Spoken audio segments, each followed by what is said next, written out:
Oke. Ya, teman-teman, hari ini kita akan membahas perusahaan dan pasar keuangan. Nah, yang akan kita pelajari adalah pasar modal, pasar uang, struktur dan fungsi pasar keuangan, produk pasar keuangan, serta perdagangan sekuritas. Oke, yang pertama, tentang pasar keuangan dulu. Nih, pasar keuangan. Ya. Pasar keuangan itu ya sebenarnya kita bisa secara umum ya kita bisa bagi menjadi dua, yaitu pasar uang dan pasar modal. Ini pasar keuangan. Ada pasar uang, ada pasar modal.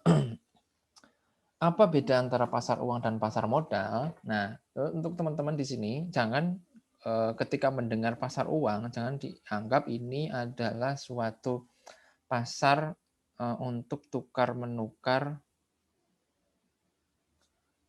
uang dalam artian misalnya rupiah ditukar dengan dolar gitu ya.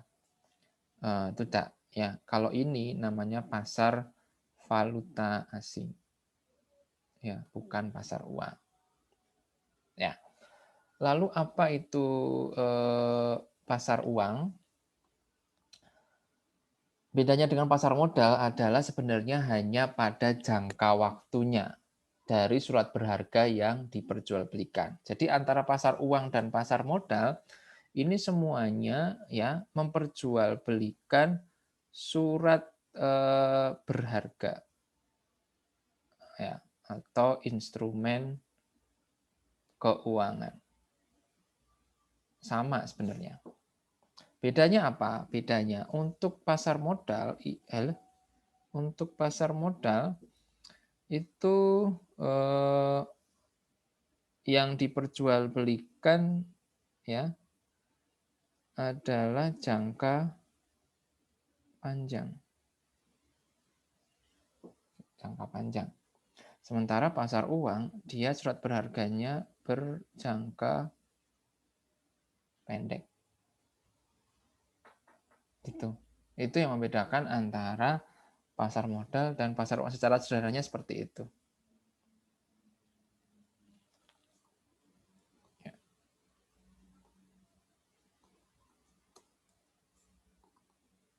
Nah, di sini. Pasar uang, pasar yang menyediakan instrumen utang jangka pendek. Jadi kalau di pasar uang biasanya memang berupa kebanyakan ya yang diperjualbelikan adalah berupa surat utang jangka pendek. Misalnya SBI, Sertifikat Bank Indonesia, atau commercial paper. Commercial paper itu adalah ya semacam surat utang atau surat ya surat berharga lah ya. Surat berharga komersial. Gitu biasanya diterbitkan oleh suatu perusahaan atau suatu bank yang memerlukan pendanaan dalam jangka pendek.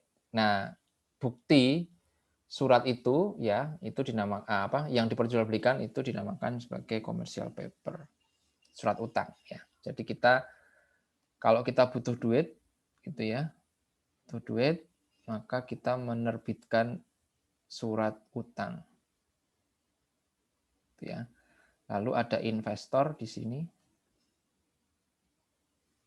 punya duit, membeli surat utang dan menyerahkan uang sejumlah harga dari surat utang tersebut. Gitu. Nah, surat utang itu nanti bisa diperjualbelikan juga ke orang lain, seperti itulah. Kalau pasar modal itu instrumennya adalah jangka panjang. Gitu. Bisa berupa instrumen utang dan juga berupa ekuitas. Ya, misalnya adalah saham biasa gitu ya, di sini saham biasa, saham preferen, obligasi gitu ya, baik perusahaan maupun pemerintah.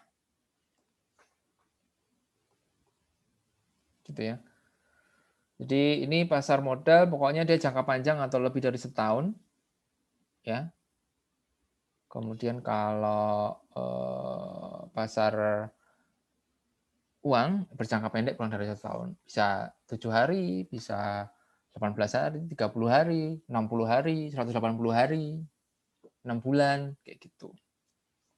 Oke, nanti kalau ada pertanyaan silakan disampaikan secara langsung. Nah, pelaku atau struktur pasar uang di Indonesia, regulatornya adalah Bank Indonesia. Pelakunya bisa pemerintah, bisa Bank Indonesia, bank umum, lembaga keuangan bukan bank, semacam ya kayak perusahaan asuransi itu kan lembaga keuangan bukan bank. Perusahaan sekuritas, gitu, unit usaha syariah, perusahaan efek, perusahaan pialang atau broker ya dan masyarakat. Ini pelaku pasar uang. Nah, bank itu sering ya menggunakan instrumen pasar uang ini, menggunakan pasar uang ini untuk instrumen pendanaan jangka pendek, gitu ya. Jadi dia ketika butuh likuiditas, dia menerbitkan surat utang. Mau nggak beli surat utangku? Bunganya sekian, jatuh tempo 1 bulan kayak gitu. Ya. Oke. Terus fungsinya sebagai bisa untuk investasi jangka pendek tentunya, pemenuhan kebutuhan modal jangka pendek bagi perusahaan, bank, importir, menghimpun dana masyarakat, ya. Contohnya yaitu deposito, karena deposito bisa diperjualbelikan, gitu ya. Juga piranti moneter mempengaruhi likuiditas bank, gitu ya, untuk menekan laju inflasi atau merangsang pertumbuhan gitu ya, menaikkan dan menurunkan suku bunga gitu ya. Tapi kalau dalam artian kalau di sini tidak langsung ke suku bunga tapi lebih ke inflasi ya. Jadi misalnya dia butuh menarik peredaran uang, itu kan misalnya inflasinya tinggi, berarti kan peredaran uang terlalu banyak, maka harus ditarik sedikit oleh Bank Indonesia. Kemudian melalui mekanisme kebijakan moneter dengan lelang misalnya SBI itu bisa menekan laju inflasi. Nah, teman-teman pasti sudah belajar di makro ya. Kemudian produknya bisa berupa promise dan wesel ini sebenarnya sama sih ini. Mirip ini sebenarnya surat utang, semuanya surat utang. Atau bahasa Inggrisnya wesel itu notes payable ya, sama notes. Sertifikat deposito, sertifikat Bank Indonesia, surat perbendaharaan negara ini adalah surat utang negara tapi jangka pendek. Kalau jangka panjang jatuhnya adalah obligasi negara. Ya, jadi SUN itu ada yang jangka pendek namanya SPN, jangka waktunya pendek. Kalau obligasi negara itu bisa 3 tahun, 5 tahun, 10 tahun gitu ya. Yang kalau dijual untuk masyarakat ya dalam bentuk retail nanti akan jadi ORI ya, obligasi retail Indonesia. Bisa dibeli mulai eceran 1 juta. Tuh, teman-teman. Nanti kalau udah punya penghasilan bisa mencoba ini salah satu investasi ya, ORI ya, obligasi yang dengan tingkat keamanan yang paling tinggi lah di Indonesia karena dijamin oleh negara gitu ya. Tapi kalau sekarang returnnya kecil ya, kalau nggak salah 5-6%. Beberapa tahun lalu sempat di angka hampir 9%. Gitu. Sekarang turunnya agak lumayan. Tapi masih lebih mending daripada deposito. Sekarang deposito cuma 3%. Tabungan paling 0,5%. Jadi tabungan itu bukan investasi ya. Sika dan Sima ini adalah produk syariah. Ya, surat berharga komoditas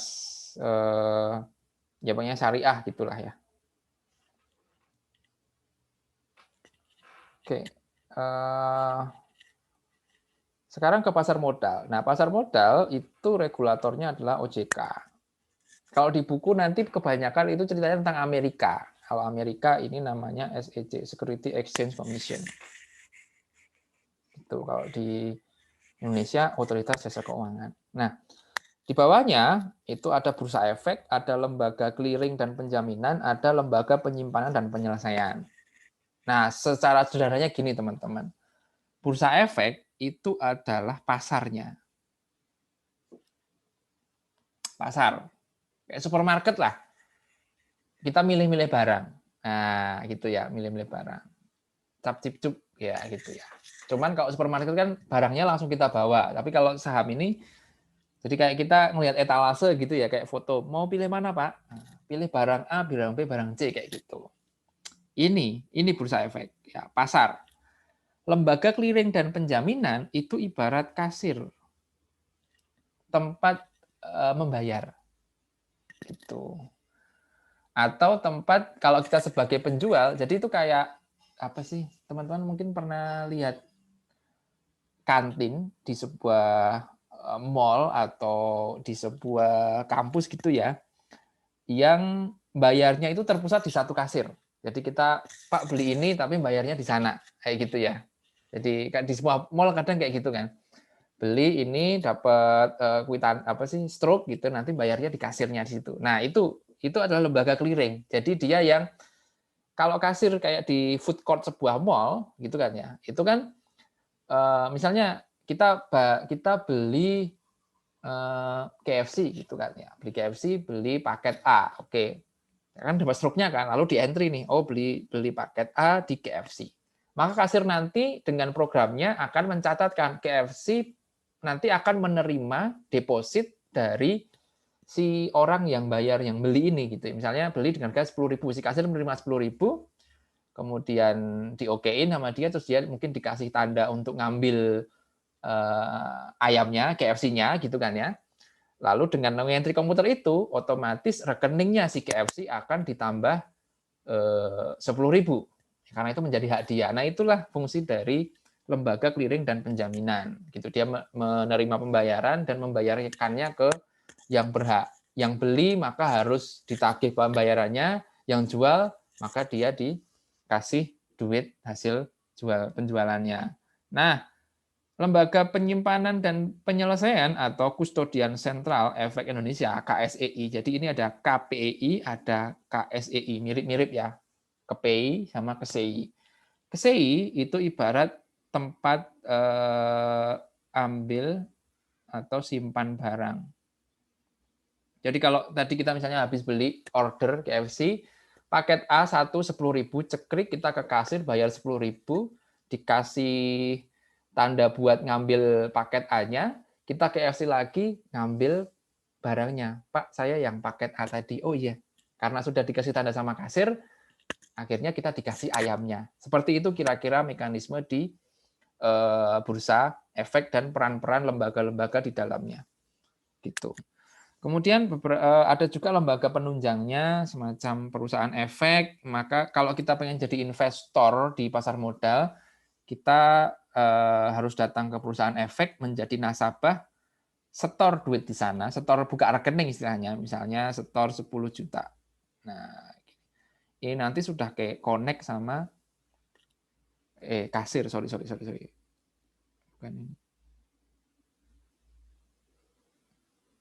Connect-nya sama ini 10 juta. Nah, ini nanti setelah kita menjadi nasabah perusahaan efek, kita boleh beli saham tertentu melalui perusahaan efek sebagai brokernya ini, perantara perdagangan. Jadi misalnya kita mau beli Telkom atau lewat aplikasi ya, maka nanti secara tidak langsung transaksinya akan lewat perusahaan efek ini dan dia masuk ke sistem pasar. Gitu. Oke, kemudian ada beberapa lembaga penunjang yang lain yang nanti silakan dipelajari kalau lebih dalam tentang pasar modal, gitu ya. Kemudian ada profesi penunjang di sini. Nah, kita lihat ada penilai, teman-teman. Ya, penilai itu menjadi satu profesi sentral di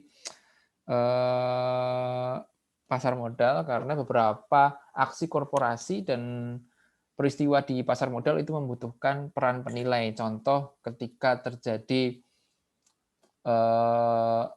akuisisi atau merger gitu ya. Nah, harga yang pantas itu berapa? Biasanya akan menggunakan pendapat dari penilai gitu. Pemodal ini adalah investornya. Ya, ada domestik asing. Emiten itu adalah sebutan sebagai itu ya, perusahaan yang terdaftar atau listing di bursa gitu ya. Kemudian ada perusahaan publik. Nah, perusahaan itu kan ada perusahaan tertutup, ada perusahaan terbuka. Nah, perusahaan terbuka itu bisa listing di Bursa Efek. Tetapi tidak semua perusahaan TBK itu ada di Bursa Efek.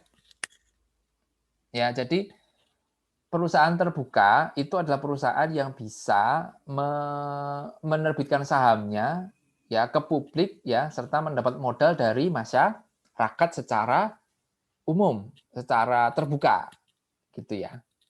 Nah, itu perusahaan terbuka. Tetapi tidak semua perusahaan terbuka itu memasarkan sahamnya di Bursa Efek. Enggak semuanya. Karena persyaratannya ada yang harus dipenuhi. Dan itu kadang ada perusahaan terbuka yang nggak mau. Yang mendingan kita terbuka tetapi nggak usah listing di BEI gitu. Contohnya adalah PT Bank Muamalat Tbk. Oke. Ya. Nah, teman-teman nanti wajib tolong ke ini ya, idx.co.id. Ya. Mungkin saya sekalian tunjukkan.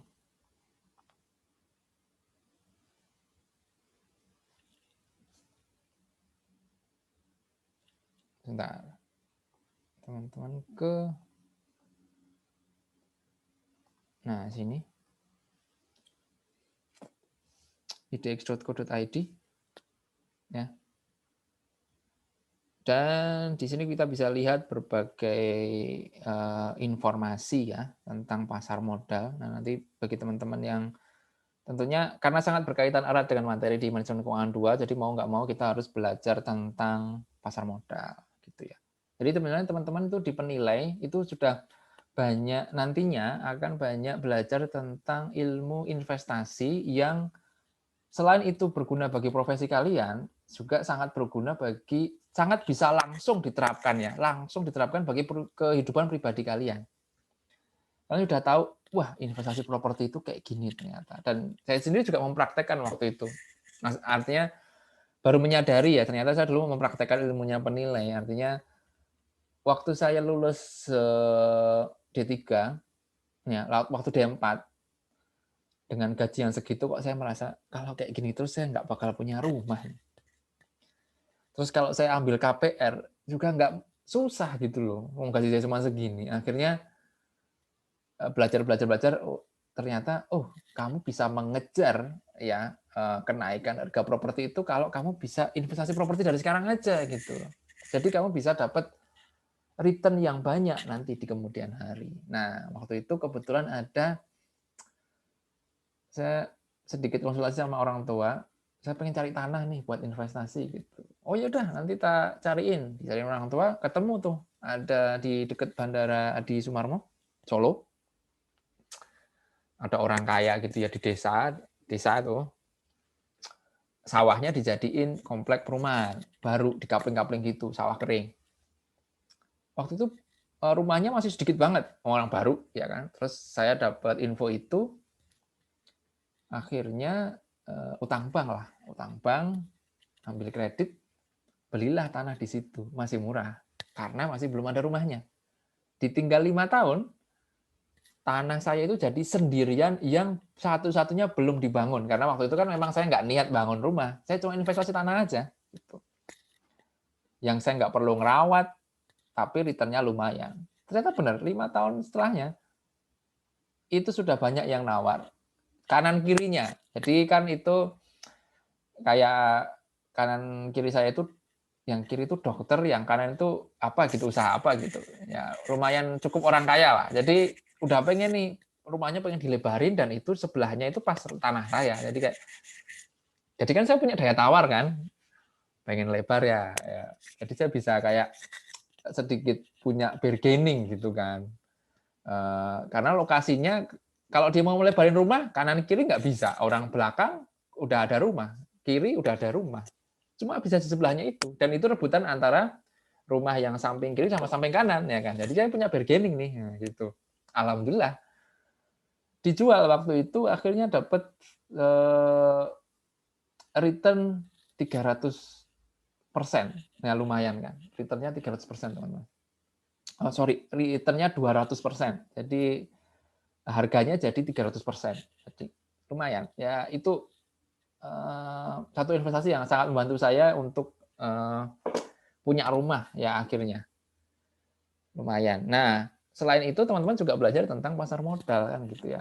Nah, investasi juga di pasar modal. Tapi apapun investasinya, yang satu yang penting diketahui adalah kita harus punya pengetahuan pada pasar investasi tersebut. Jangan sampai kita asal investasi. Memilih tanah, memilih rumah itu kan juga harus tahu sengketa enggak, banjir enggak, aksesnya gimana, prospek enggak nanti ke depan kayak gitu kan. Di pasar modal juga sama. Jangan asal beli saham, jangan asal ikut-ikutan. Oke.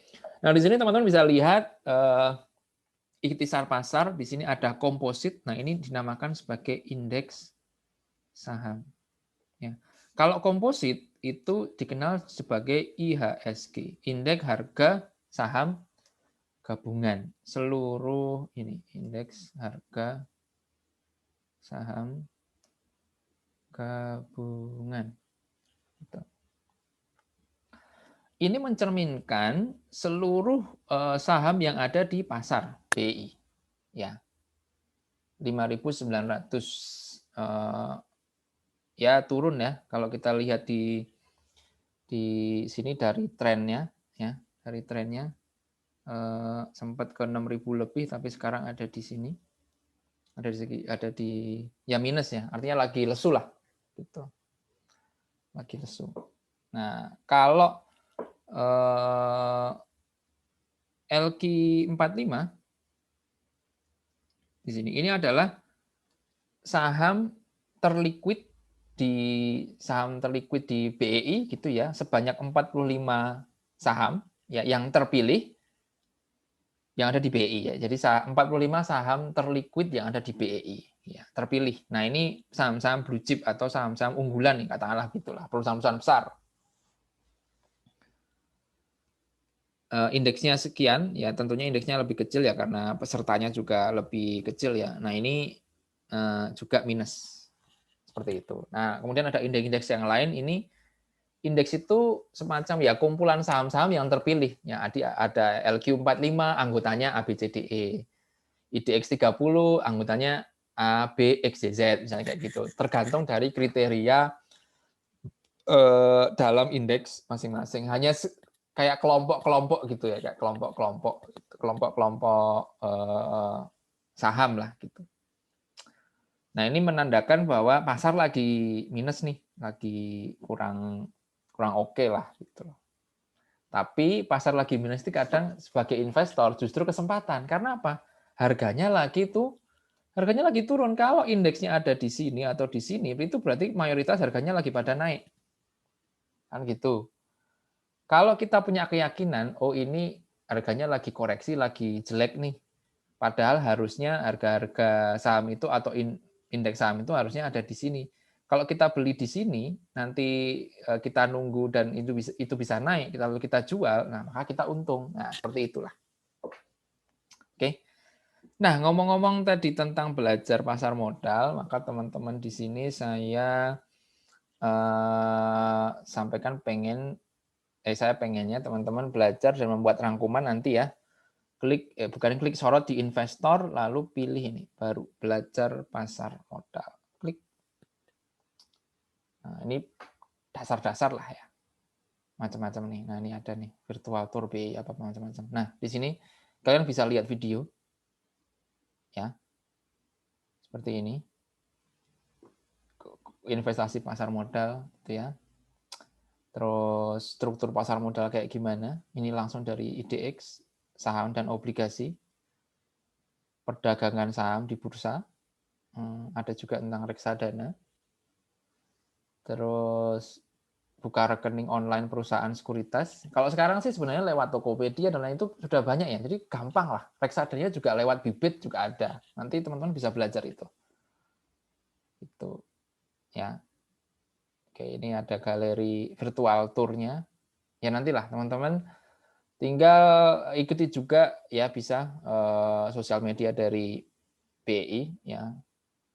Karena memang dari masyarakat Indonesia yang banyak ini yang masuk di pasar modal itu masih sangat sedikit. Ya ini satu pilihan lah ya. Investasi bisa di mana aja, bisa di properti, bisa di pasar modal gitu ya. Atau kadang sekarang bisa juga teman-teman yang lagi ngehits nih, yang lagi hot-hotnya adalah di aset kripto, ya kan? Cryptocurrency atau apa namanya aset kripto. Kalau di Indonesia kan cryptocurrency itu tidak boleh digunakan sebagai sarana tukar menukar ya atau transaksi, tetapi dia diperlakukan sebagai aset kripto yang bisa atau komoditas yang bisa diperdagangkan gitu.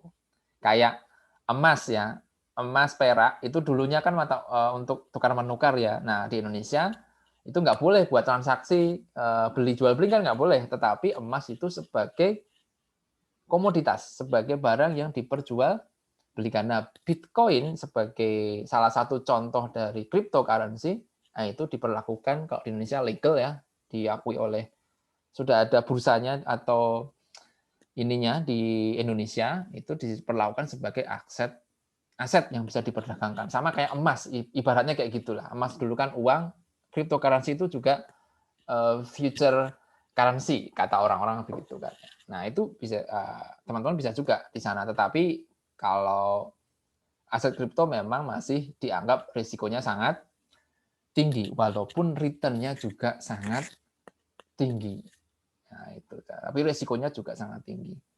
Kalau teman-teman beli Bitcoin, kan sebenarnya aset kripto itu banyak ya. Selain Bitcoin juga ada Dogecoin, ada Litecoin, ada XRP, ada XLM, macam-macam lah. Beli Bitcoin di tahun lalu, ya sekarang sudah bisa mungkin 7 sampai 8 kali lipat. Itu. Kalau beli di awal tahun itu sekitar harganya 400 juta satu koin. Ya kita belinya itu bisa kayak 0,02 koin gitu ya, pecahan gitulah. Satu koin 400 juta, sekarang sudah 840 juta, berarti sudah 2 kali lipat dalam waktu 3 bulan. 2 kali lipat. Tapi ya itu tadi, aset kripto itu masih unregulated, masih belum banyak dikenal, dan volatilnya juga sangat tinggi, makanya risikonya juga cukup tinggi. Ada pertanyaan? Oke, ya. Ya, siap. Kalau ada gangguan, dimaafkan. Oke, ini ya, tadi tentang belajar pasar modal dan nanti membuat rangkumannya ya. Fungsi pasar modal sebagai sarana pendanaan, ya, pendanaan berarti dia cari uang, juga untuk sarana investasi. Itu ya.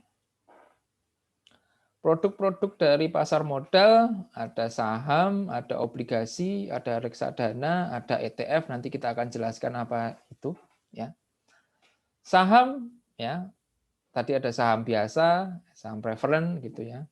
Obligasi ini surat utang, gitu ya, jangka panjang. Gitu ya. Warrant, right, option, future ini adalah produk derivatif atau turunan saham. Nanti kita bisa bahas di lain waktu. Sekarang mungkin fokus pada saham, obligasi, reksadana, dan ETF dulu.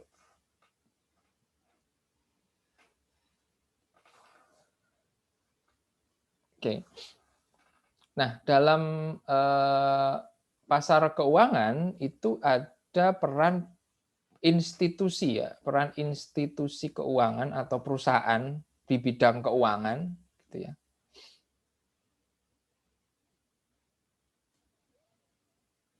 Perusahaan bidang keuangan yang berperan sebagai perantara dalam pasar modal.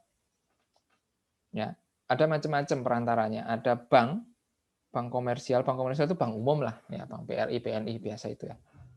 Perusahaan keuangan ini contohnya ada perusahaan apa namanya sekuritas, ada perusahaan penyedia modal kayak MNC Sekuritis, Mandiri Sekuritas, Bahana, terus ada misalnya finance gitu ya, perusahaan finance atau Nana Capital, GE Capital, JP Morgan kayak gitulah. Ada perusahaan asuransi, ada bank investasi, ini bank yang secara khusus untuk mengurusi tentang investasi, tentang perusahaan, pendanaan, saham, obligasi gitu ya, dan tidak seperti bank umum pada biasanya. Kita perusahaan investasi, mirip kayak bank investasi tapi dia bentuknya bukan bank. Dia sebagai financial intermediaries atau perantara keuangan dalam mempertemukan antara pihak yang uangnya lebih dengan pihak yang butuh uang di pasar modal.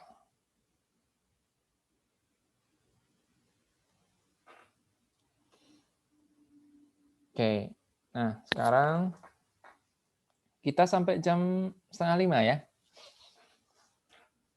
Bank komersial pertama, ini tadi ya perantara keuangan ya, bank komersial. Bank komersial itu kan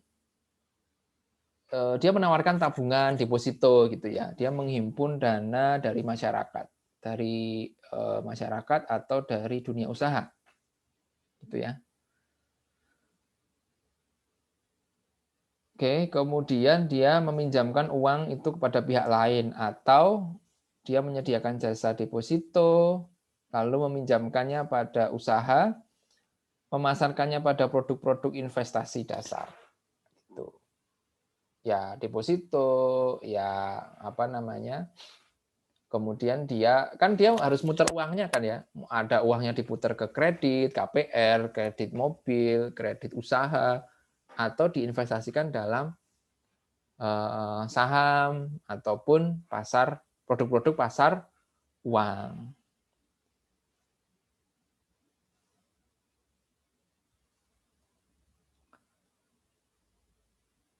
Ini yang bank komersial ya. Ada juga yang bersifat non-bank atau perusahaan bukan bank, keuangan bukan bank.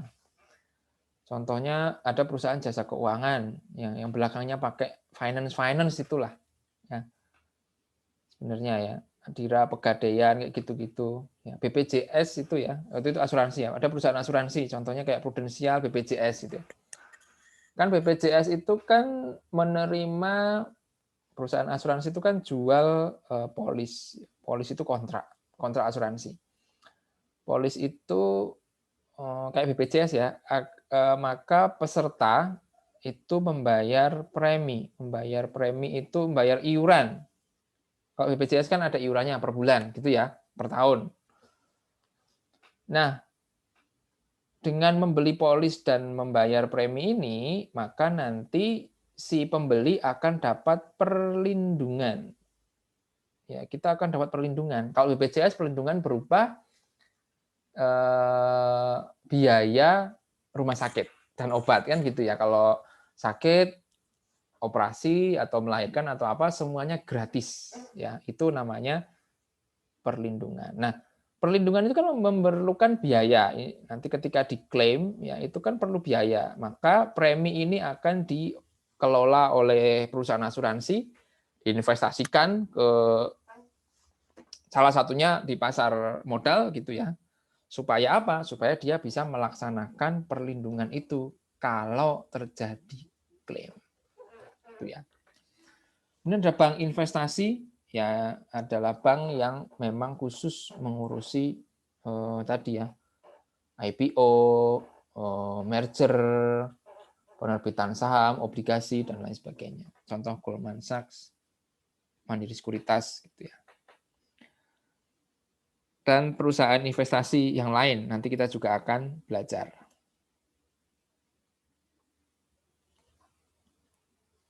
Oke, sampai di sini ada yang mau nanya nggak?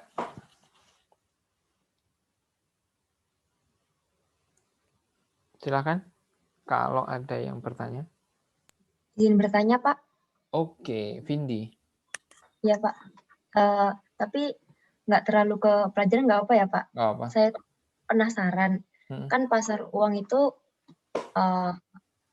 resikonya sangat rendah gitu Pak, dan dia kayak aman gitu.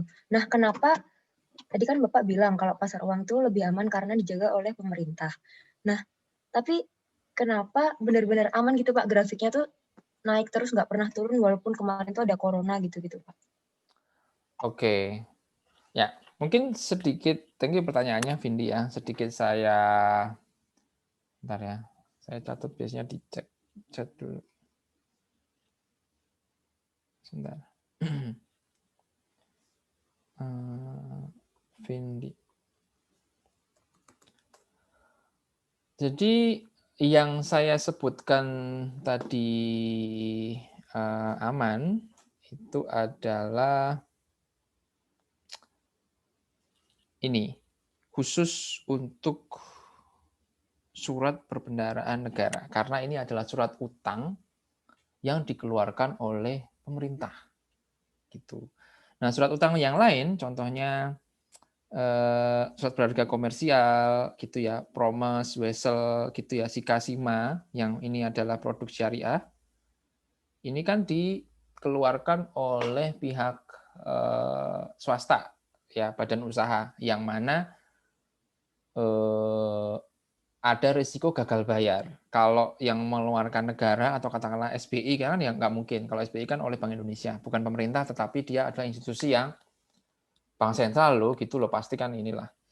Dan suatu perbendaharaan negara ini kan ini oleh negara. Jadi ya dia aman. Tetapi kalau berbicara pasar uang pada umumnya, itu tergantung juga siapa yang menerbitkan produk itu atau surat itu. Kalau Promes atau Wesel ini dikeluarkan oleh sebuah perusahaan swasta, ya kita perlu tahu reputasinya. Gitu. Bisa aja walaupun jangka pendek dia gagal bayar bisa. Gitu. Kalau menurut ininya ya. Jadi apa namanya?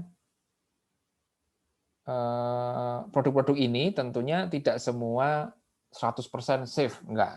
Ya, tapi kalau tadi yang dikeluarkan oleh pemerintah atau lembaga misalnya bank sentral ya itu tentunya kredibel kan pasti akan apa namanya? Terjamin gitulah. Risikonya sangat bisa dibilang nol. Ya, risikonya boleh dibilang kalau dalam manajemen keuangan ketika dikeluarkan oleh pemerintah itu risikonya nol. Tapi kalau dikeluarkan oleh swasta itu pasti tetap ada risiko. Gitu. Nah, kalau dibandingkan dengan surat utang jangka panjang, misalnya obligasi, ya tentu lebih berisiko obligasi karena apa? Ini kan jangka panjang. Kalau jangka pendek itu kan kita ngasih utang, misalnya kita investasi, kita ngasih utang hari ini tanggal 1 April, jatuh temponya nanti tanggal 30 April, kan 1 bulan doang. Itu ya. Misalnya ada orang utang ke kita itu ya, nanti dibayarnya 30 April. Tentu akan lebih gini, kalau jatuh temponya 1 bulan doang kan kita nagihnya, maksudnya gini, nagihnya gampang. Kalau misalnya ini dibayarkan orang ya, kalau misalnya dibandingkan dengan yang jatuh tempo 10 tahun, ya 10 tahun itu kan ketidakpastian ke depannya lebih banyak ya. Misalnya kalau dalam situasi ekonominya seperti ini, kan paling enggak risikonya kita bisa dalam sebulan ke depan kita masih bisa prediksi gitu.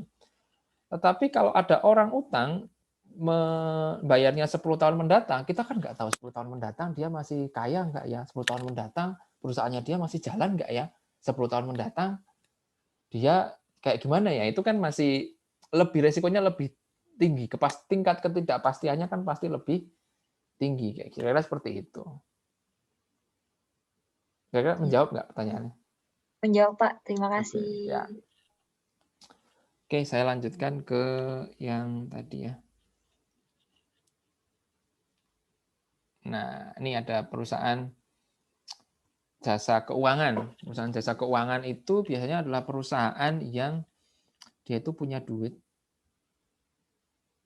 terus usahanya itu memberikan pendanaan. Pendanaan itu ya semacam kayak pinjaman atau suntikan modal gitu kepada perusahaan. Gitu, membiayai perusahaan. Perusahaan, kamu butuh modal, nih tak kasih bunganya sekian. Kamu butuh saham, nih tak beli kontraknya kayak gini, misalnya kayak gitu.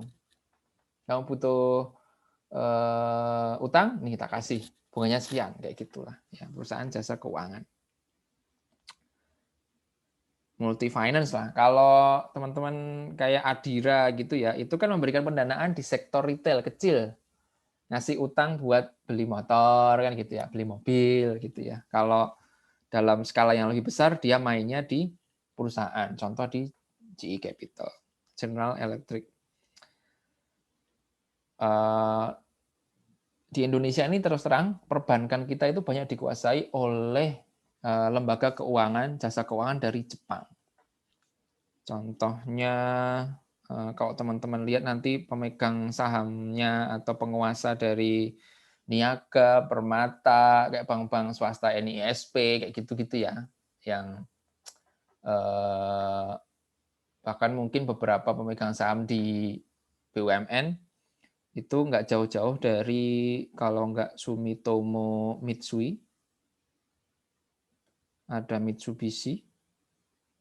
Mitsubishi ini selain memproduksi mobil dan kendaraan, dia juga main di sektor finance. Ya, Samsung itu di Korea juga main di sektor finance. Ya, Sumitomo Mitsui, Mitsubishi, ada SoftBank, macam-macam lah. Ya, banyak yang dari sana, Jepang, ya, menguasai perbankan nasional. Nanti coba teman-teman kalau ini lihat-lihat aja pemegang sahamnya siapa di bank-bank swasta nasional. Swasta nasional. Oke, kemudian ada perusahaan asuransi. Tadi saya sudah sampaikan ya, asuransi kayak BPJS. Dia menampung uang dari premi yang dibayar. Uang itu tersimpan, dikelola, dikembangkan, gitu ya, supaya bisa berkembang lagi, naik lagi asetnya, gitu ya, supaya nanti kalau ada klaim, ada orang sakit dia bisa bayar, ada orang operasi dia bisa bayar, terus nerima lagi dari premi, kumpulin lagi ke investasi di saham lagi, seperti itu. Ini perusahaan asuransi. Bank investasi. Nah, ini beda dengan bank umum. Bank investasi ini fokusnya adalah menyediakan jasa pemberian nasihat atau advisory pada perusahaan klien ketika masuk dalam transaksi besar. Contohnya merger, ya, contohnya IPO, contohnya penerbitan obligasi, gitu-gitu. Mainnya dia lebih ke bisnis ya, ke perusahaan, ya gitu, bukan KPR apa itu bukan. Itu bank investasi. Gitu. Nah, sekarang kita berbicara tentang reksadana. Bentar ya. Ini juga kering juga tenggorokan.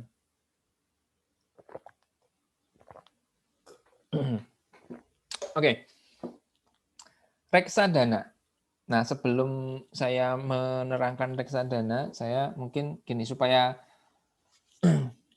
gampang neranginnya, saya pakai whiteboard ini ya.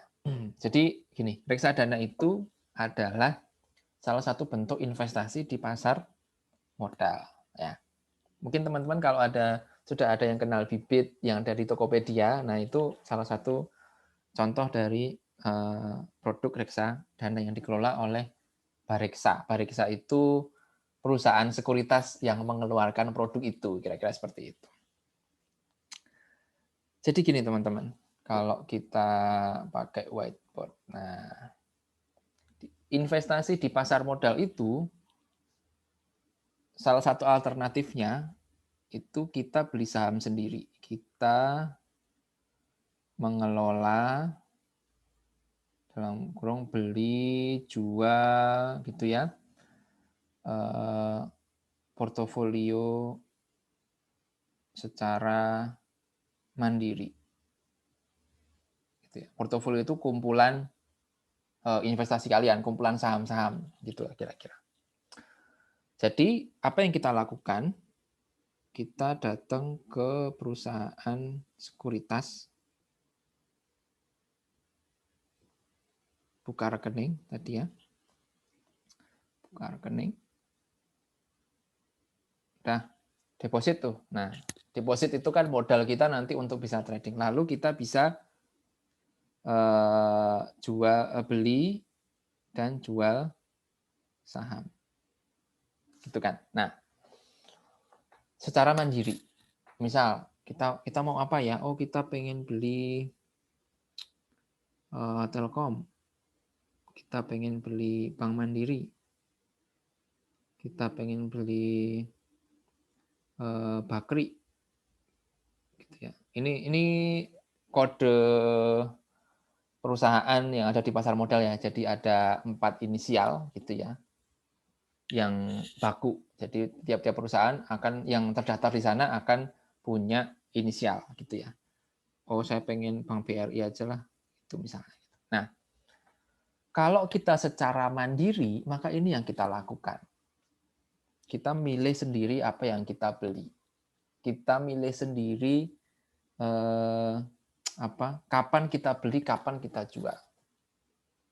Masalahnya adalah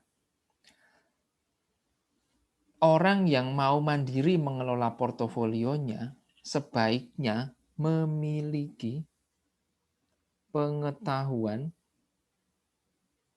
dan waktu yang cukup untuk mempelajari pasar. Kenapa gitu? Loh, kan kita nggak mungkin kan beli Telkom, BMRI ini cap-cip-cup nggak mungkin kan. Harus punya alasan. Berarti kan kita harus punya analisis bahwa yang kita beli ini adalah saham yang tepat sehingga akan memberikan return kepada kita. Mau kita investor jangka pendek atau jangka panjang, ya itu harus tahu. Gitu. Nah, yang kedua, selain harus tahu apa yang dibeli, itu juga harus tahu kapan jual atau beli. Kita tahu bahwa harga saham itu bisa kayak gini. Nah, kayak gini misalnya. Kalau kita asal beli, wah ini naik ikut-ikutan, kita beli di sini. Baik, gitu ya. Turun. Terus kita kaget, wah gimana nih, panik.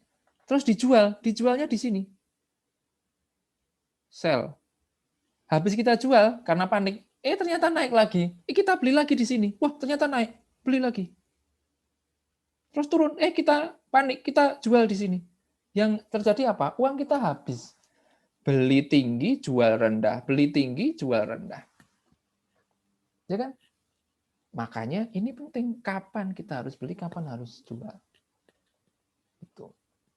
Terus, setiap kita transaksi, mau itu beli, mau itu jual, itu kita kena fee.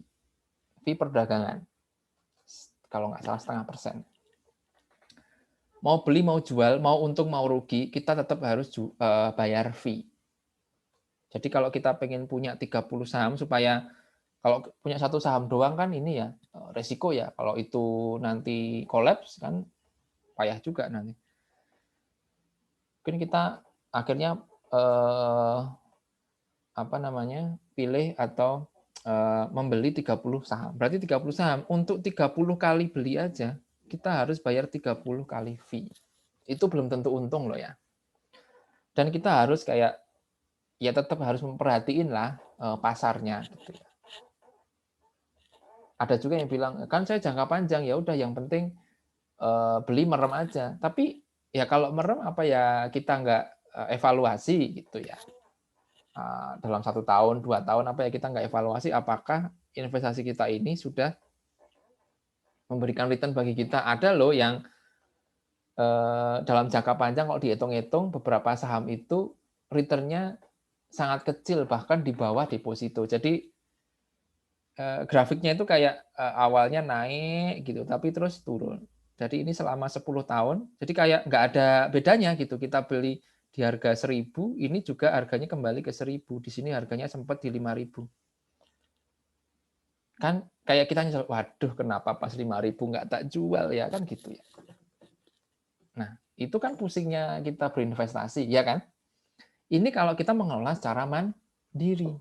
Gitu. Nah, kalau reksadana itu sifatnya begini teman-teman. Jadi ini ada perusahaan sekuritas, dia menawarkan, ini punya ember nih. Jadi dia tentu, ini kan perusahaan sekuritas ini ya kan mempekerjakan manajer investasi, atau dia punya staff gitulah ya, atau kita sebut sebagai perusahaan ini ya yang dijalankan oleh seorang analis keuangan, ini disebut sebagai manajer investasi. Ya, manajer investasi itu bisa person atau perusahaan ini juga bisa dianggap sebagai manajer investasi, sebagai sebuah korporasi. Jadi dia menawarkan begini, hey, ini masyarakat, gitu ya, ini masyarakat nih. Dia bilang, hey, daripada kamu pusing-pusing, ya, mendingan kamu setorin semua uangmu ke ember ini, ya, ke tampungan saya. Nah, saya ini kan full time manajer investasi. Ya. Saya yang akan mengelola dana kalian, jadi kalian nggak usah repot-repot. Gitu. Saya akan investasikan ini di beberapa instrumen, dia akan investasikan. Anda tidak perlu repot-repot harus mantengin saham, harus mikirin fee, harus kapan jual. Ini saya kelola aja, kamu terima beres. Gitu.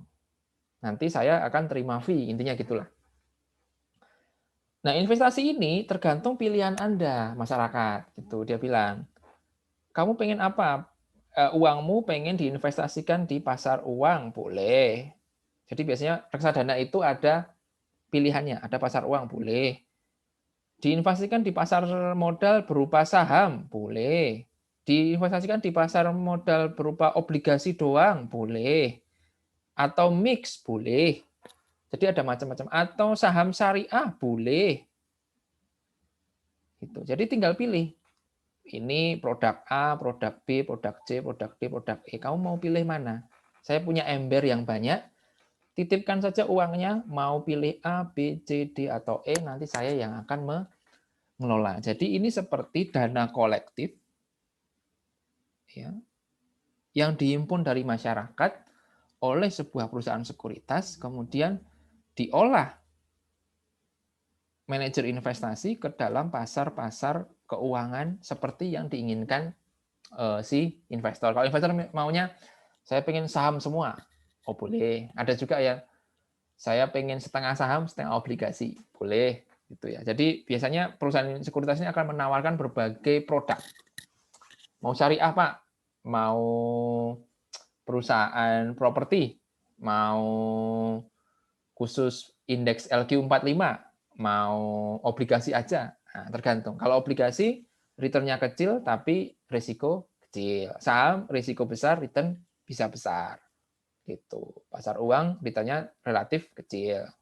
Mix ya di tengah-tengahnya. Saham syariah bagi yang pengennya berinvestasi di perusahaan yang tidak bertentangan dengan syariah gitu. Jadi itulah yang dinamakan dengan reksadana, investasi kolektif. Ya. Jadi kita pasrahin aja ke orang lain, intinya kayak gitu. Jadi udah tahu ya bedanya kita menjadi investor mandiri dengan kita beli reksadana. Nah, reksadana ini nantinya pada saat kita investasi itu kita beli reksadana, beli namanya unit reksadana. Unit reksadana ini dihargai dalam satuan NAB, nilai aset bersih. Ya, nilai aset bersih. Nah ini NAB. Nilai aset bersih. Jadi nilai aset bersih adalah nilai dana yang dikelola dibagi jumlah unit. Jadi reksadana ini juga nilainya naik turun gitu. Kita berharap investasi di reksadana juga sama dengan investasi di saham sebenarnya. Artinya kita beli kalau bisa murah. Nah, reksadana ini bisa juga dijual berdasarkan unitnya. Misalnya Anda punya uang 100 juta. Nah, kemudian Anda ingin investasi di reksadana, suatu produk reksadana gitu ya. Katakanlah ini mandiri sekuritas gitu ya. Dia reksadanya itu satu unitnya itu harganya katakanlah ya 2 juta. Gitu. Berarti kalau saya punya uang 100 juta, maka saat ini ketika saya mau beli reksadananya, saya dapat 50 unit ya dengan harga 2 juta. Gitu ya. Oke. Nah, ketika manajer investasi atau perusahaan sekuritas itu performanya bagus, maka nilai unitnya bisa jadi naik, bisa jadi 3 juta. Karena apa? Ya kan NAB ini kan nilai dana yang dikelola dibagi jumlah unit. Kalau nilainya makin tinggi, ya jumlah saham-saham yang dia beli itu harganya naik-naik terus, ya harga unitnya akan tinggi. Ketika ini misalnya kalau katakanlah jadi 3 juta, wah lumayan nih 3 juta. Kita bisa jual semua, bisa jual sebagian. Wah, saya jual 10 unit lah. Nah, 10 unit kita jual harganya atau gini, kita ya 10 unit kita dapat 30 juta tunai. Ya, masih nyimpen 40 unit dengan harga 3 juta kayak gitu. Ya sama reksadana. Ya, jadi bisa naik turun. Nah, jeleknya ya kita beli di unitnya, satu unitnya 3 juta, pas kita butuh duit, satu unitnya harganya tinggal 2 juta, ya rugi. Berarti memang performa dari manajer investasinya kurang bagus. Gitu. Jadi investasi di reksadana pun juga kita harus melihat-lihat perusahaannya itu gimana performanya. Bagus atau tidak. Gitu. Jadi jangan asal investasi di reksadana. Gitu. Jadi kita harus mengevaluasi. Biasanya mereka akan mengeluarkan performa ini. Ada juga beberapa website yang menunjukkan bagaimana performa reksadana. Jadi dari satu perusahaan itu juga macam-macam. Kan ada produk A, produk B, produk C, produk D tadi ya. Ini yang pasar uang, ini yang saham, ini yang obligasi, ini yang mix, ini yang syariah gitu ya. Masing-masing punya performa beda-beda. Mungkin dari historis yang ini nih, yang saham yang bagus nih. Ya udah saya pilih produk ini gitu. Bisa aja. Walaupun performa historis tidak menjadi jaminan performa yang ada di depan. Gitu ya. Oke, sampai sini ada yang mau tanya? Silakan.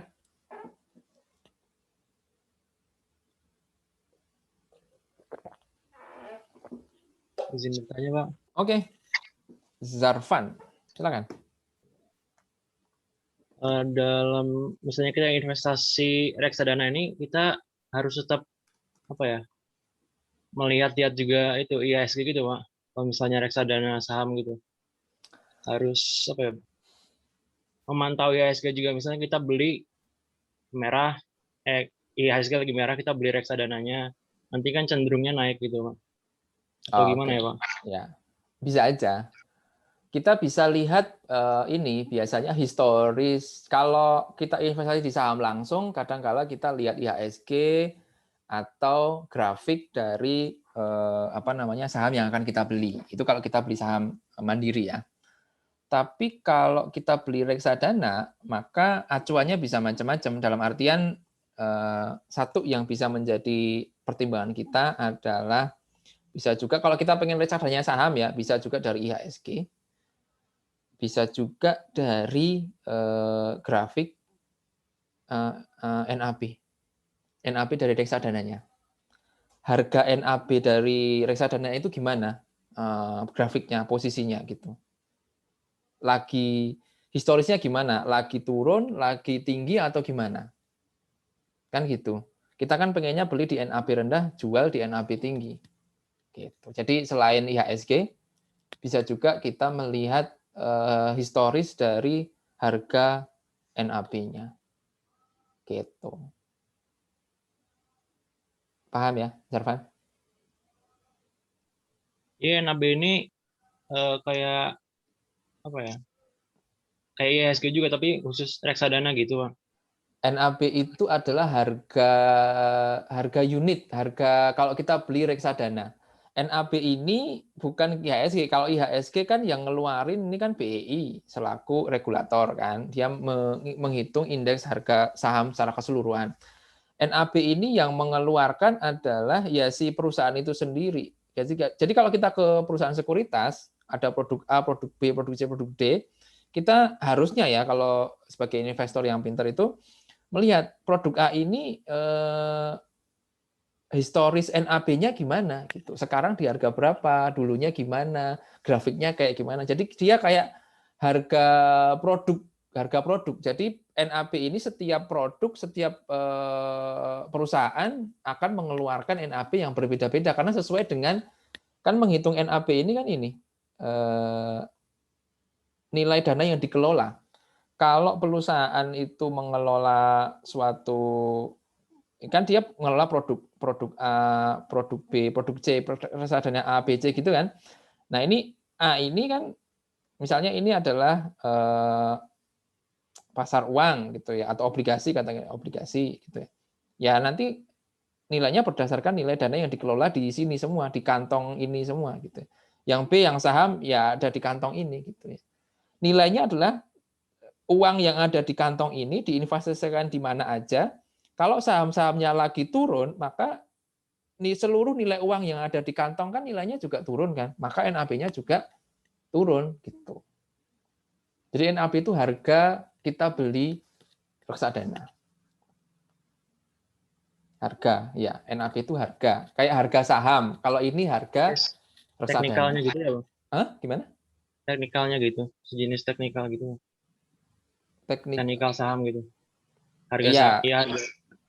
Ya semacam itulah. Ya harga. Dia adalah harga dari suatu. Kalau saham kan ya saham ya kita belinya. Kalau reksadana itu semacam kan gini. Reksadana itu ini sebuah ember. Terus kayak ada dia jual unitnya kayak gini lah. Kayak ada bola-bola gitu lah.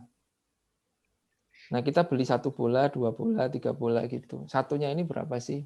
Gitu. Nah bola-bola ini kemudian kalau ini dibaratkan uang, ya ini akan dikelola, diinvestasikan ke pasar modal, misalnya berupa saham.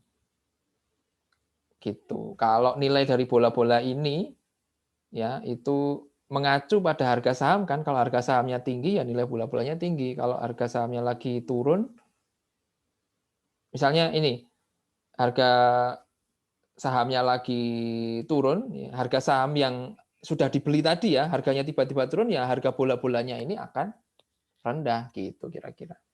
Ibaratnya gitu. Jadi misalnya gini, Zarvan nitip uang ke aku 1 juta, ya kan? 1 juta itu saya beliin saham Telkom, saham Mandiri, gitu. Sekarang harganya dua-duanya itu sama 10 juta, gitu kira-kira lah.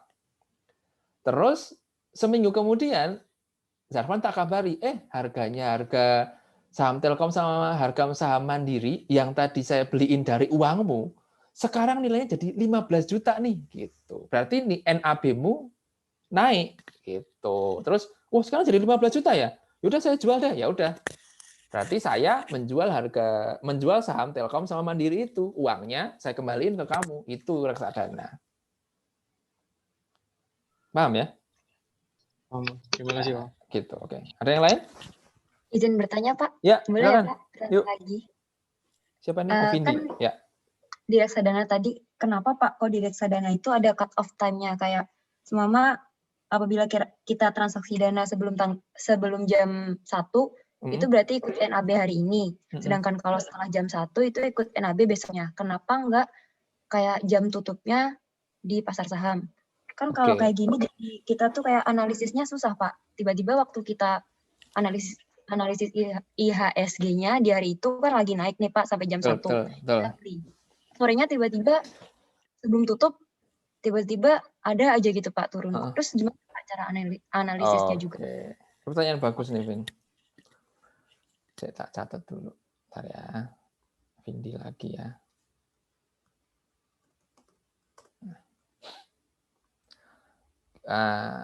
Ini sebenarnya terkait dengan materi yang selanjutnya nih, Vin. Jadi itu adalah kelemahan dari reksadana. Jadi reksadana itu mungkin saya sampaikan ke teman-teman di sini ya. Kalau kita pengen transaksi jual beli reksadana kita, misalnya kita punya 10 unit tadi ya, 50 unit tadi ya. Terus di pagi hari ya, karena kita tahu bahwa reksadana kita itu adalah reksadana saham, berarti semuanya di saham gitu kan ya. Di pagi hari kita mendengar berita BI dibom. Wah, BI dibom. Terus panik kita kan. Panik, takutnya terjadi ini nih, ketidakpercayaan investor, ada semua pada cabut tuh, semua pada menarik ininya sehingga harga saham pada turun. Terus kita bilang ke manajer investasi kita, Pak, saya mau jual semua reksadana saya. Gitu. Oke, Pak. Sayangnya reksadana itu memang menghitung NAB-nya tidak bisa real time, teman-teman. Menghitung NAB-nya tidak bisa real time. Jadi dia akan menghitung nanti berapa. Jadi misalnya gini, saya jual 50 unit ini saya ya, oke. Itu akan memakai harga pada penutupan. Nah, dalam satu hari itu kan bisa tadi kan terjadi bom kan, saham-saham pada dijual semua, pada investor pada cabut semua. Terus harga saham itu turun drastis. Di awal, di kemarin, NAB kita masih di harga 2 juta. Di sorenya tinggal 500.000 karena kegoncangan goncangan dari pasar saham. Itu kelemahan dari reksadana. Nah, ada alternatif. Alternatifnya adalah kita berinvestasi pada namanya Exchange Traded Fund, ETF. ETF ini mirip dengan reksadana, tetapi di sini dia menggabungkan unsur reksadana dalam hal pengelolaan dana. Jadi pengelolaannya mirip, tetapi mekanisme jual belinya itu kayak mekanisme kita jual beli saham, artinya secara real time. Jadi kalau pagi kita dengar berita jelek, kita bisa langsung menjual ETF kita. Kalau laku dijual, maka bisa terjual pada saat itu juga. Gitu, kalau ada yang beli ya, kalau ada yang beli, maka bisa laku pada saat itu juga. Tidak perlu menunggu sampai pasar, takutnya kalau nunggu sampai penutupan, itu kan harga makin anjlok kan.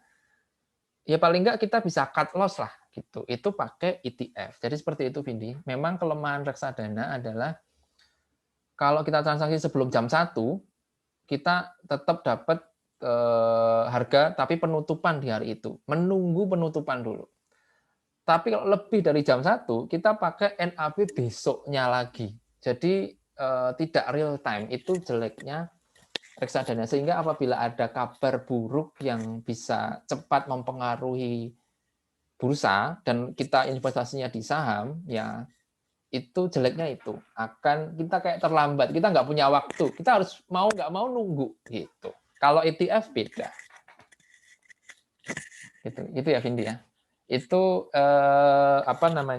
alternatif kita berinvestasi di pasar modal gitu. Nah, jelas Vindi? Jelas Pak. ETF itu berarti aplikasinya ada Pak?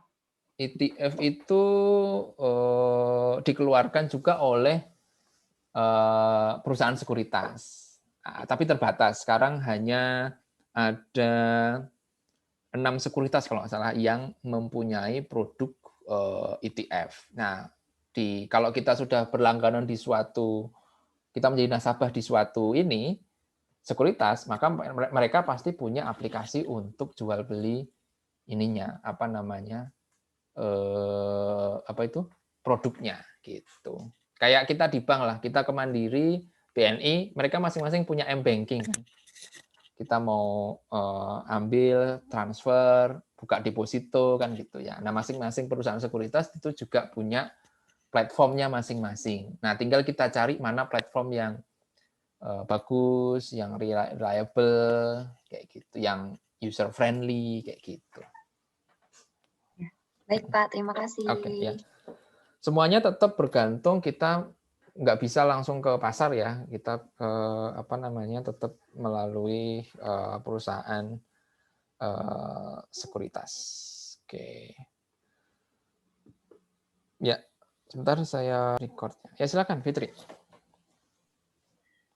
Izin bertanya Pak, saya masih belum paham antara reksadana tadi sama investasi yang secara mandiri. Tadi kan ilustrasinya kita di reksadana itu bisa request gitu, mau saham atau obligasi atau syariah, produk-produk syariah. Nah berarti kalau di reksadana itu kita nggak bisa milih kayak sahamnya tuh saham jenis Bank BRI atau Bank Mandiri. Oh ya, nggak kayak bisa. Kalau di reksadana itu kita milihnya berdasarkan produk yang ditawarkan oleh si perusahaan sekuritas. Jadi kita milihnya itu misalnya gini, dia punya produk cuma 2 katakanlah. Saya cuma punya reksadana obligasi dan reksadana saham. Udah kita ya udah milihnya cuma itu. Nah, kita nggak bisa milih kamu nanti beliin saya Telkom. Oh, nggak bisa. Jadi kayak kalau kamu percaya saya, ya udah. Intinya kayak kita percayakan ke mereka gitu. Pokoknya saya akan kelola di saham gitu. Ya terserah saya mau belinya apa, itu terserah saya. Yang penting insya Allah saya akan memberikan keuntungan bagi Anda, kayak gitulah janjinya gitu. Tapi kalau mandiri ya kita mau beli saham apa aja terserah kita. Mau kapan belinya, kapan jualnya, berapa banyak belinya, berapa banyak jualnya, itu terserah kita. Tapi kalau kita reksadana, kita cuma bisa memilih produk sesuai yang mereka tawarkan. Misalnya mereka cuma punya 5 produk, ya udah kita pilih mana yang paling cocok bagi kita. Mereka biasanya pasar uang, pasar saham, obligasi, mix obligasi saham, mix pasar uang, pasar modal, produk syariah, atau yang lain kayak gitu. Itu aja, kita milihnya cuma bisa itu doang, dan belinya berapa unit, udah. Perkara nanti dibeliin saham apa, obligasi apa, kita nggak bisa ngatur. Ya, paham. Terima kasih, Pak. Ya, gitu. Itu bedanya. Jadi kayak kita mempercayakan uang kita kepada orang lain. Tutup mata, ya udahlah, aku percaya padamu, gitu. Seperti itu. Ya ada plus minusnya, makanya plus minusnya. Ada plus minus di situ. Tentunya tergantung kita sebagai investor, lebih nyamannya di mana. Gitu. Ada yang lain? Izin bertanya, Pak. Ya. Oh, ada Arnold, ada satu lagi siapa tadi? Saya, Pak. Oke, sebentar ya. Catat dulu. Ini tadi ada Fitriana.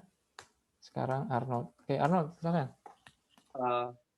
Saya masih kurang paham mengenai penjelasan spesifik mengenai perantara keuangannya, Pak. Kan tadi di sini perantara keuangan itu kayak setiap bidang yang melakukan cash in atau cash flow antara dari satu pihak ke pihak yang lain, seolah-olah pihak yang kedua itu mengolah uang dari pihak yang pertama. Nah, kenapa di bank investasi dia hanya menyediakan jasa pemberi nasihat saja, Pak? Dia seolah-olah tidak mengolah uang gitu, Pak. Dia hanya memberi nasihat saja. Itu kenapa beda dari yang lain, Pak? Oke, sebenarnya dia itu biasanya bank investasi itu adalah semacam apa ya? Dia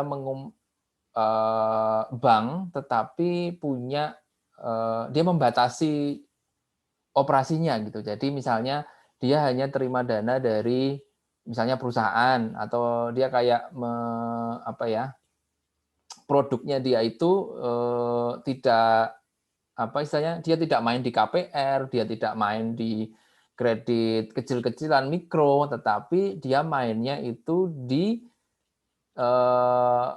perkara tentang investasi perusahaan. Nah, jadi sebenarnya bukan, kalau bahasanya di slide tadi sebenarnya kurang pas sih. Jadi dia itu menyediakan kayak pendanaan juga ke perusahaan, atau misalnya mengurusi masalah IPO. Jadi dia adalah bank yang kayak bertindak sebagai perusahaan sekuritas. Perusahaan sekuritas itu kan kerjaannya adalah pertama menawarkan produk pengelolaan dana atau tadi kayak reksadana, kemudian mengurusi masalah penerbitan saham dari perusahaan. Jadi kayak penjamin emisi, dia ngurusi penerbitan obligasi gitu. Kemudian dia juga bisa sebagai konsultan. Nah, seperti itu. Jadi fokus usahanya itu spesifik di situ. Dia tidak menawarkan ke KPR, dia tidak main di usaha mikro, tapi dia fokusnya di investasi dan masalah terkait pasar modal gitu sih. Jadi ya semacam fokusnya memang di situ. Karena apa? Ketika bank itu punya usaha misalnya KPR dan lain sebagainya, itu kan dia butuh analis kredit ini, dia butuh kerjasama dengan pengembang, dia butuh infrastrukturnya atau fokusnya itu bisa luas banget. Nah, ini kan bisa dia fokusnya maunya itu di bagian investasi aja kayak gitu. Termasuk mengurusi masalah. Jadi gini, kalau perusahaan IPO itu butuh seorang penjamin emisi.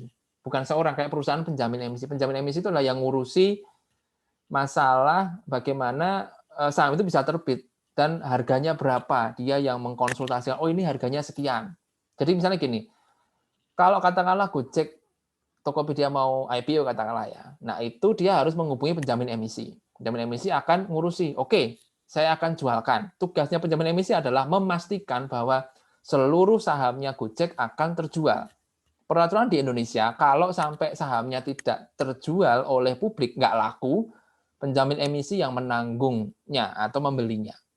Nah, penjamin emisi ini kayak dia akan mendapatkan fee dari ngurusi itu tadi, gitu. Terus ketika dia ngurusi itu, dia juga akan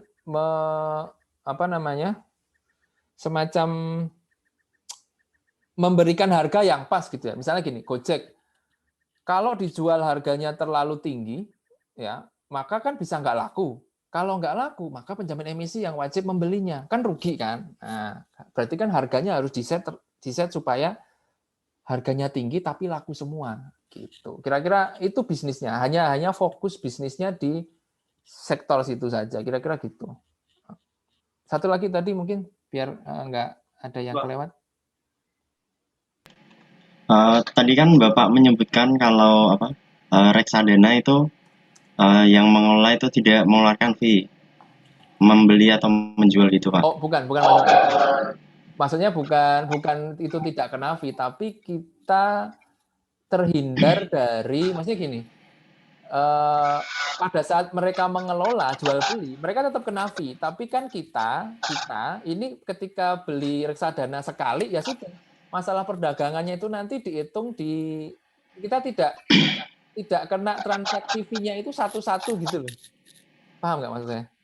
Berarti kan yang mengeluarkan fee-nya itu mereka kan, Pak? Nah, mereka akan mereka tetap bayar fee kepada broker, dan brokernya kan bisa jadi mereka sendiri gitu.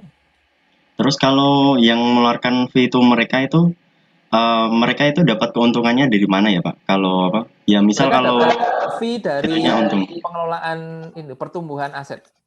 Mereka Kalau memotong fee. Kalau itunya rugi gimana, Pak? Tetap mereka dapat fee. Oh. Fee-nya itu fee biasa reksadana itu adalah dari besaran dana yang dikelola, bukan keuntungan, Fee dari manajer investasi itu dari besar dana yang dikelola, biasanya seperti itu. Dan perusahaan itu karena pada saat transaksi kan memotong fee juga ya dari situ ya, dari transaksi itu ya. Jadi gini, istilahnya kayak kita nitipin duit ke orang. Nah, dia pada saat transaksi kan ada biaya. Nah, itu kalau kita ada misalnya kita untung 1 juta. Nah, untuk biaya fee itu dipotong 200.000. Terus ada buat fee manajer investasi juga dipotong sekian. Nah, bersihnya kita dapat sekian gitu. Kan itulah kenapa ada nilai aset bersih itu, karena semuanya harus dibagi juga keuntungannya antara untuk kita sebagai yang peserta pembeli reksadana, juga untuk mereka yang mengelola. Mereka tetap dapat kayak persenan gitulah, tetap dapat mereka. Jadi keuntungan mereka dapat fee, besaran dana mereka dapat fee. Loh Pak, berarti nggak maksimal. Ya itu resikonya. Tapi kan duitmu diurusin orang lain, kamu terima bersih. Misalnya kayak gitulah. Ya paham ya. Jadi kayak kita ngegojek gitu kan, dibanding sama naik motor sendiri. Ya kalau motor sendiri ya kita harus punya motor sendiri, harus ngerawat, harus nyetir sendiri. Tapi kalau kita naik gokar, tinggal diem nyampe, tapi ya harus bayar. Ya tinggal kamu sereknya yang mana yang pas buat kamu kayak gitu. Ada plus minus, nggak ada jaminan untung juga kok di reksadana, ada juga yang rugi. Baik Pak, paham. Oke, gitu. Ya Terima kasih. itulah kenapa kita harus belajar tentang investasi sebelum kita masuk ke sana. Mau properti, mau di cryptocurrency, mau di pasar modal, tetap harus tahu pasarnya. Oke teman-teman, mohon maaf apabila kelewat. Terima kasih atas yang hari ini, nanti kita lanjutkan lagi, materinya masih belum selesai di minggu depan. Sampai jumpa minggu depan. Mohon maaf apabila ada kesalahan. Assalamualaikum warahmatullahi wabarakatuh.